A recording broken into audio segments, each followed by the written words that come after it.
இதுக்கு அடுத்தது நபி ஸல்லல்லாஹு அலைஹி வஸல்லம் அவர்கள் சொல்கிறாங்க, நான் உங்களுக்கு 5 உபதேசம் பண்ணுறேன். 5 உபதேசம் ஜக்கரியா நபியும் ஈசா நபியும் யஹ்யா நபியும் ஈசா நபியும் பண்ணாங்க. நான் உங்களுக்கு இந்த உம்மத்துக்கு ஒரு 5 உபதேசம் பண்ணுறேங்கிறேன். இதுதான் முக்கியமான மேட்ரு. ஏன்னா இங்கே தான் நம்ம வந்து நிறைய கோட்டை விட்டுருக்கோம். இது ஒரு முக்கியமான, ஏன்னா கட்டுப்படுதல் சம்பந்தமான நபி ஸல்லல்லாஹு அலைஹி வஸல்லம் இவ்வளோ சொன்னாங்க, இதுவும் கட்டுப்படுதல் சம்பந்தமாக சொல்கிறாங்க. ஒன்று, முதல் விஷயம் ஜமாத். அது என்ன ஜமாத்து? அடுத்தது அமீருக்கு கட்டுப்படுவது, செவி சாய்ப்பது. அடுத்தது அமீருக்கு செவி சாய்ப்பது, அதாவது அமீர் சொல்கிறது முதல்ல காது கொடுத்து கேட்கறது. ரெண்டாவது, மூணாவது அமீருக்கு கட்டுப்படுவது. நாலாவது ஹிஜ்ரத் செய்வது. ஐந்தாவது அல்லாஹ்வுடைய பாதையில் ஜிஹாத் செய்வது. இந்த 5 விஷயம் நான் உங்களுக்கு உபதேசம் செய்கிறேன், வசியத் செய்கிறேன் அப்படின்னு சொல்லி நபி ஸல்லல்லாஹு அலைஹி வஸல்லம் சொல்லுவாங்க. யார் ஒரு ஜமாத்தை விட்டு விலகினாலும் திரும்பும் வரை இஸ்லாம் எனும் ஒப்பந்தத்தை தூக்கி எறிந்து விட்டவர். ஜமாத்தை விட்டுட்டு நீங்கள் வெளியே போயிட்டீங்கன்னா நீங்கள் இஸ்லாத்தை விட்டு வெளியே போயிட்டீங்கன்னு அர்த்தம். இது எல்லா ஜமாத்தும் பேசும். தௌஹீத் ஜமாத் பேசும், தப்லீக் ஜமாத் பேசும், அவங்கவுங்க உறுப்பினர்கள் வெளியே போயிடக்கூடாதுன்னு பேசும். ஆனால் இது அவங்கள குறிக்காது, அது விளக்கம் வேறன்னு வச்சுங்க. யார் அறியாமை கால அழைப்பு விடுக்கிறாரோ அவர் நரகத்தின் ஜமாத்தில் இருப்பார். அவர் தொழுதாலும் சரி நோன்பு வைத்தாலும் சரி அப்படின்னு சொல்லி நபி ஸல்லல்லாஹு அலைஹி வஸல்லம் சொல்கிறாங்க.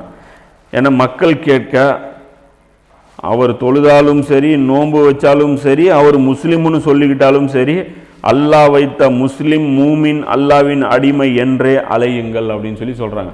அதாவது அந்த ஜமாத்துடைய டெஃபினேஷன் முதல்ல பார்த்துக்குவோம். ஜமாத்துடைய டெஃபினேஷன் பார்த்தீங்கன்னா, ஒரு ஒன்றுபட்ட இஸ்லாமிய ஆட்சி இருக்கும்போது அதற்கு எதிராக ஒருத்தன் கிளர்ச்சி செய்து அவன் ஒரு குரூப் சேர்த்துனா அந்த குரூப்பில் யாரெல்லாம் போகிறீங்களோ அவங்க எல்லாமே இந்த ஹதீஸுக்குள்ள குற்றவாளியாக வருவோம். இதில் யார் பண்ணால் இவங்கெல்லாம் குற்றவாளி அதெல்லாம் தெரியாது. இது உசூல், அவ்வளோதான். இதில் செஞ்சவங்க எவ்வளோ பெரிய ஆளாக இருந்தாலும் சரி அவங்க அல்லாஹ்விடத்தில் நாளைக்கு பதில் சொல்ல கடமைப்பட்டவங்க.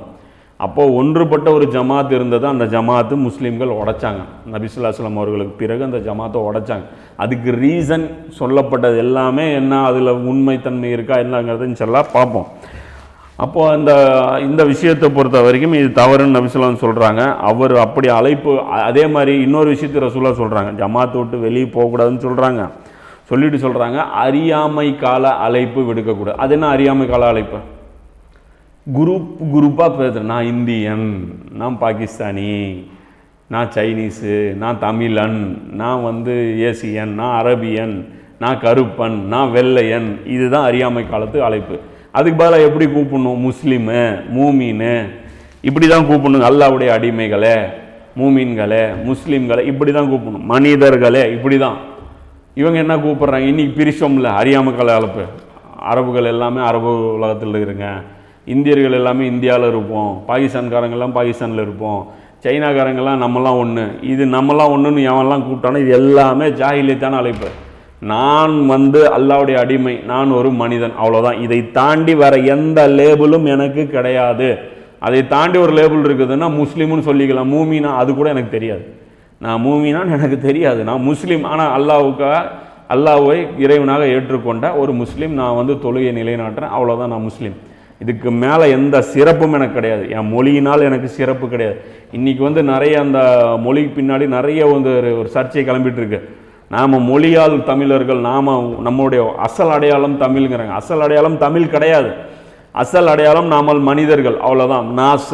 இதுதான், மனிதர்கள் அனைவரும் சமம்.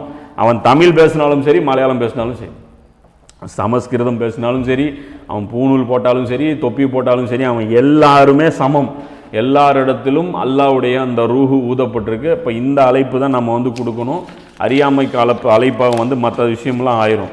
அப்போ இறுதியாக வந்து இதுதான் வந்து இது வரைக்கும் நபி ஸல்லல்லாஹு அலைஹி வஸல்லம் அவர்கள் ரொம்ப வலியுறுத்தி சொன்ன உபதேசங்களை வந்து இது எல்லாமே ஒரு பட்டியல் பார்த்தோம்.